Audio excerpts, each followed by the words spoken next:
नमस्कार दोस्तों, स्वागत है आपको आज के 10 बड़ी और ताज़ा खबरों में। चलिए शुरू करते हैं पहली बड़ी खबर से। उससे पहले आपसे छोटी सी रिक्वेस्ट है कि चैनल को सब्सक्राइब कर लें। बिहार विधानसभा चुनाव 2025 के लेकर सियासी पारा हाई है। मैथिली ठाकुर आधिकारिक रूप से भाजपा में शामिल हो गई है। बिहार बीजेपी अध्यक्ष दिलीप जायसवाल ने उनकी बीजेपी की सदस्यता दिलाई। इसी के साथ वह साफ हुआ है कि मैथिली ठाकुर अली नगर विधानसभा सीट से चुनाव लड़ेंगी। बता दें कि मैथिली ठाकुर का जन्म 25 जुलाई 2000 को हुआ। वह अभी 25 साल की हुआ। बिहार की मधुबनी से आती हैं। बिहार विधानसभा चुनाव के लिए भाजपा की ओर से तैयारी अंतिम चरण है। पार्टी प्रत्याशी का नाम घोषणा हो चुकी है, लेकिन नामांकन पार्टी का प्लान तैयार है। भाजपा की ओर से प्रत्याशी का नामांकन सभा का भव्य बनाने का व्यवस्थित सुनिश्चित किया जाएगा। केंद्रीय गृह मंत्री अमित शाह स्वयं पटना आ रहे हैं और वह पूरे नामांकन प्रक्रिया को मॉनिटरिंग करेंगे। अमित शाह स्वयं भी कई नामांकन जनसभा को संबोधित करने जाएंगे।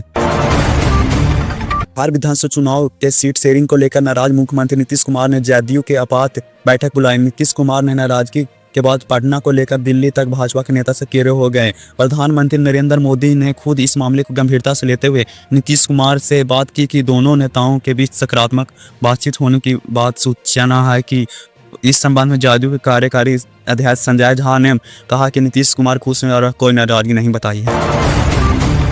बिहार विधानसभा चुनाव के लिए भारतीय जनता पार्टी ने अपनी तैयारी का अंतिम रूप देते हुए आज 71 उम्मीदवार की पहली सूची जारी कर दी है। इस सूची में पार्टी ने अनुभवी नेताओं और युवा को चेहरा मिश्रण किया है, जिसमें कई दिग्गज और एक बार से फिर चुनाव मैदान में उतर गए हैं। इस घोषणा के बाद एनडीए के भीतर सीट बंटवारे को लेकर जारी अटकलें पर विराम लग गया है। हालांकि अभी शेष सीट का उम्मीदवार का ऐलान होना बाकी है।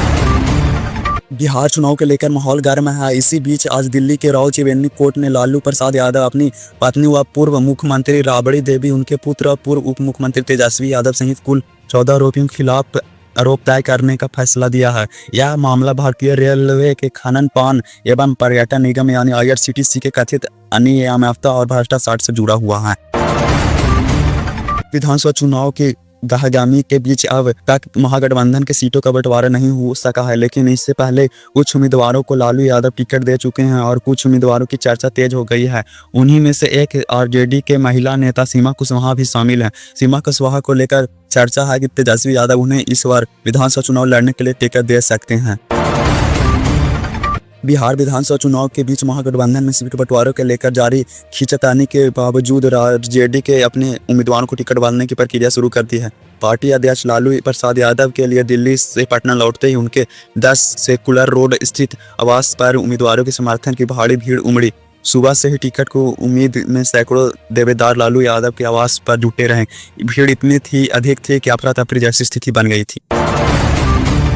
स्थान में मंगलवार को बड़ा हादसा हो गया। जैसलमेर से जोधपुर जा रहे निजी बस में भीषण आग लग गई। बस में 57 यात्री सवार होने की जानकारी है। बताया जा रहा है कि 3:15 बजे यह बस जैसलमेर से जोधपुर के लिए निकली। हादसे में 20 लोगों की मौत हो जाने की आशंका जताई जा रही है। प्रशासन ने बताया कि आग लगने का कारण जांच जारी है। सूत्रों के मुताबिक मुख्यमंत्री भजन लाल शर्मा जैसलमेर जा सकते हैं।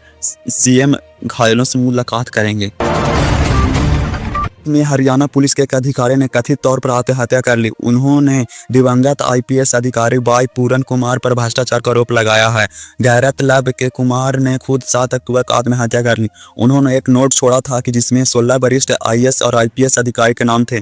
आरोप लगाया था कि उनके उत्पीड़न के कारण उन्हें यह कदम उठाना पड़ा। रोहतक के साइबर सेल में तैनात सह उप निरीक्षक ने 3 पन्नों का एक सुसाइड नोट और एक वीडियो संदेश छोड़ा है।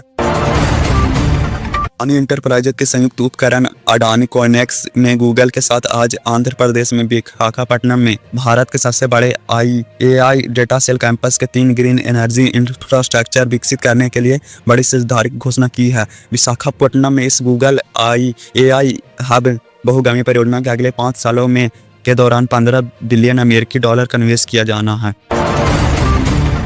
तो दोस्तों, ये थी आज की बड़ी और ताज़ा खबरें। आपको कौन सी खबर सबसे ज़्यादा चौंकाने वाली लगी, कमेंट करके बताइए। और अगर वीडियो अच्छा लगा तो लाइक और सब्सक्राइब करना ना भूलें।